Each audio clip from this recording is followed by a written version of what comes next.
안녕하세요. 저는 부경대학교 1호 일문학부에 재직 중인 신종대입니다. 반갑습니다. 여러분은 일본에 대해서 얼마나 알고 계시나요? 저는 학생들에게 무사를 알면 일본이 보인다고 말합니다. 일본 하면 떠오르는 단어 가운데는 무사와 관련이 있는 것들이 매우 많습니다. 무사는 700여 년 동안 일본을 통치해 왔습니다. 무사의 시대가 끝나고 150여 년이 지난 지금도 무사 계급이 남긴 영향이 곳곳에 남아 있습니다. 무사의 영향은 일상생활은 물론이고 조직과 의사결정 등의 행동 패턴에서도 볼 수가 있습니다. 일본은 아직도 세습의 전통이 남아 있다는 말을 많이 합니다. 에도시대 막부나 번에서는 세대를 초월한 고용 방식으로 무사의 토지와 가문의 명예를 영원히 보장해 주었습니다. 이것이 무사신분이 세습되는 전통을 만들었다고 할 수 있습니다. 이러한 세습의 전통은 기업의 연공서열과 종신고용 방식으로 이어졌다고 합니다. 이처럼 무사의 영향은 조직의 의사결정 등의 행동 패턴에서도 남아 있습니다. 지금도 관공서나 회사에서 의사결정을 할 때 현장 실무자가 기한한 결제 문서가 위로 올라가 수정 과정을 거치지만 위의 추인을 받는 형식으로 이루어지는 경우가 많습니다. 이런 의사결정 방식을 푸미제라고 부르는데 이것은 현장의 의견을 존중하는 것이 가장 무난하다고 하는 생각이 바탕에 깔려 있기 때문입니다. 일본은 과거와 현재가 잘 공존하는 나라라는 말을 많이 합니다. 그리고 일본인들은 예의가 바르고 남에게 폐가 되는 일이나 행동은 하지 않으려고 한다는 것은 잘 알려진 일본, 그리고 일본인에 대한 이미지라고 할 수 있습니다. 그러나 일본이나 일본인에 대해서 잘 모르고 있는 것들도 많습니다. 저는 학생들에게 많이 아는 것도 중요하지만 제대로 아는 것이 더 중요하다는 얘기를 자주 하곤 합니다. 이 말은 일본에 대해서도 마찬가지입니다. 일본에는 스페셜리스트가 많다는 말이 있습니다. 이 말은 장인 정신이 발달했다는 의미로 이해할 수가 있는데 평소 궁금하기는 했지만 잘 몰랐던 일본의 장인 정신을 이번에 하급무사의 부업을 가지고 얘기하려는 이유가 바로 여기에 있습니다. 체면을 중시하고 명예를 위해서는 목숨을 초계같이 버리는 무사가 부업을 했었다는 사실이 믿기지 않을 수도 있지만 이것은 엄연한 사실이며 생각보다 많은 수의 무사가 부업을 했다는 것입니다. 먼저 무사 영화 한 편을 소개하려고 합니다. 2002년에 개봉된 황혼의 사무라이 세이베라는 영화입니다. 주인공 세이베는 결핵에 걸린 아내의 병간으로 진 빚 때문에 급여의 40%를 갚으며 부업을 하며 살아가는 가난한 하급 무사입니다.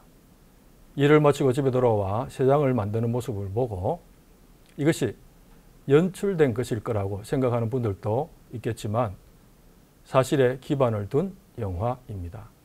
무사라고 하면 전투나 살생, 권력 다툼이나 배신, 할복 등의 이미지를 먼저 떠올릴 수 있겠지만 부업을 하는 생활인으로서 무사의 이미지는 잘 연상이 안 될 것입니다. 여러분은 무사가 부업을 했다고 하면 어떤 생각이 드시나요? 어느 정도의 무사가 무슨 이유로 부업을 했는지, 그리고 무사의 부업이 장인 정신과 어떤 상관관계가 있는지, 이들이 소속한 막부나 번에서 재정적인 지원은 하지 않았는지 여러 가지 궁금한 점이 많을 것입니다. 무사, 정확하게는 하급 무사들이 부업을 할 수밖에 없었던 그 이유는 무엇일까요? 적은 액수의 급여였는데 이마저도 깎이는 것이 일상이었다는 것입니다. 무사 전체 평균 급여는 연봉으로 치면 약 500만 엔 정도였다고 하나 하급 무사의 수입은 평균의 20%에 불과했다고 합니다. 막부 직속 무사의 경우 80% 가까이가 100만 엔 미만, 지방번의 무사는 더 열악해서 80만 엔과 조금의 쌀이 지급되는 정도였습니다. 게다가 오르기는커녕 삭감되는 것이 보통이었죠.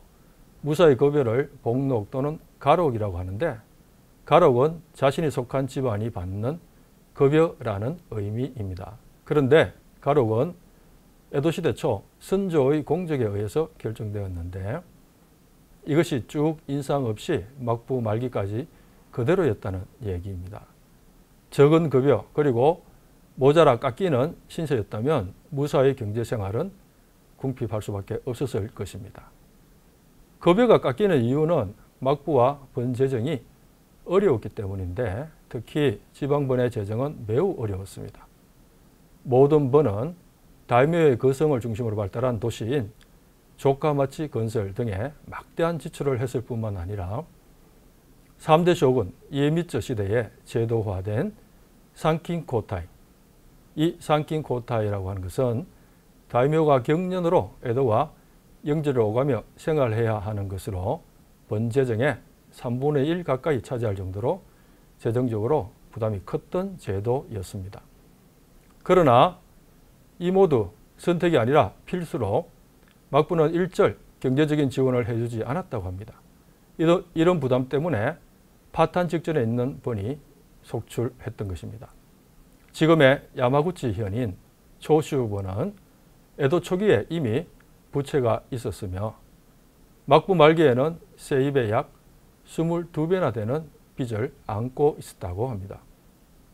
이처럼 각 번은 부채를 조금이라도 줄여보려고 무사히 급여의 일부를 빌리는 형태로 대응했습니다. 지금의 아오모리 현인 히로사키 번에서는 1695년에 번 무사의 급여를 반으로 줄이고 이것도 모자라 1000명이나 되는 무사를 해고했다고 합니다. 경제적으로 궁핍한 무사들이 선택할 수 있는 것은 선조로부터 물려받은 갑옷과 칼을 저당 잡히거나 부업 그리고 사채를 쓰거나 무사신분을 파는 것이었는데, 사채는 연 20에서 25%의 고금리로 빌려 써야 했고, 무사신분 매매는 신분을 사는 자가 파는 자의 양자로 들어가는 형태로 이루어졌습니다. 산업공상의 엄격한 신분제 사회였던 에도시대, 막부는 원칙적으로는 직업 선택의 자유를 허용하지 않았지만 현실적으로는 하급무사 그리고 농민은 부업을 해야만 했습니다. 에도시대는 화폐 경제가 발달하고 도시가 발달하면서 다양한 장인들이 생겨났습니다.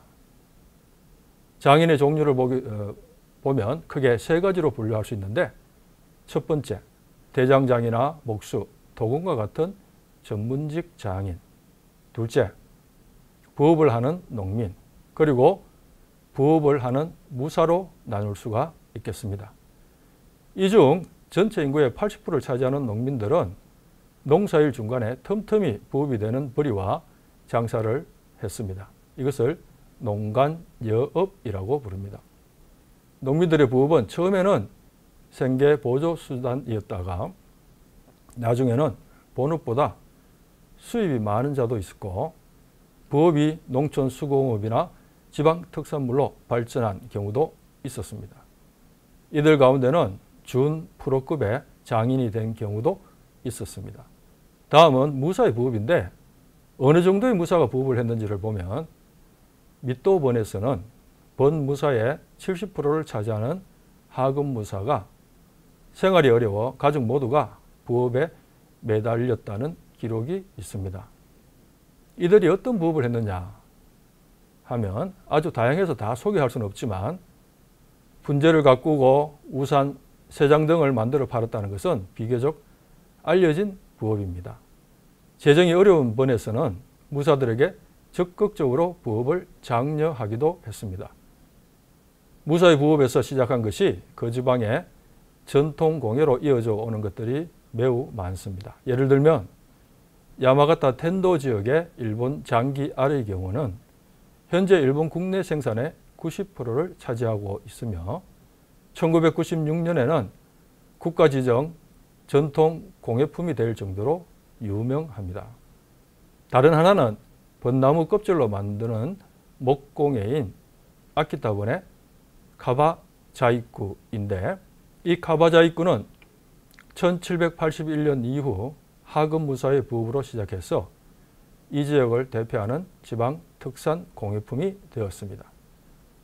이처럼 일본 전국에는 무사의 부업으로 시작한 전통 공예가 농민이나 초원인 계급이 이어받아 지금까지 계승되고 있는 것들이 많습니다. 다음은 부업에 할애할 수 있는 시간이 과연 있었겠느냐는 질문인데, 결론부터 말하면 시간은 충분했다는 것입니다. 막부 직신의 경우 경비나 순찰 임무를 맡은 무사는 하루 일하면 이틀 쉬고, 사무직 무사의 경우는 이틀 일하면 하루 쉬는 구조였습니다. 지방변의 경우는 번마다 사정이 다르기는 했지만 큰 차이는 없었다고 합니다. 예를 들면 기슈본의 경우 근무가 많은 달도 13일, 근무가 아예 없는 달도 있었다라고 합니다. 따라서 하급 무사들이 부업에 할애할 수 있는 시간은 충분했다고 할 수 있기 때문에 시간만 놓고 보면 부업이 본업이고 본업이 부업 같은 상황이었다고 할 수 있겠습니다. 다음은 무사 가운데 부업을 했던 하급 무사 비율은 과연 어느 정도일까? 정확한 숫자를 알기는 어렵지만 에도시대 전체 인구를 약 3천만 명이라고 봤을 때 그중 약 8%가 무사 계급이었다고 하면 240만 명. 이 중 상급 무사가 20%, 나머지 80% 가운데 다수가 하급 무사로 이들 대부분이 부업을 했다고 추론을 해보면 어느 정도인지 짐작할 수도 있을 것입니다. 여기에 전체 인구의 80%인 농민, 이들 모두가 부업을 한 것은 아니라 하더라도 부업으로 시작한 지방 특산물이나 공예품이 지금까지 이어져 오고 있는 것들이 많다는 것을 감안해 보면 전문직 장인의 부업으로 하는 준장인까지 합치면 에도시대는 엄청난 수의 장인이 있었다는 얘기가 됩니다. 지금도 일본은 장인들에 의해 전수되고 계승되어 온 기술이나 공예가 지역이나 국가를 대표하는 전통 공예품이 된 것들이 많습니다. 그 가운데는 전문직 장인에 의해 계승되어 온 것들도 있지만 농민이나 하급 무사의 부업이 전통 공예품이나 특산물이 된 것들이 많다는 것을 알 수 있습니다. 이것이 세대를 초월해서 이어져 오면서 장인 문화가 만들어지고 장인 정신이 발달할 수 있는 바탕이 되었다고 할 수 있습니다. 그리고 이들이 창업한 100년, 200년 이상의 장수기업이 많은 나라가 일본인 것입니다.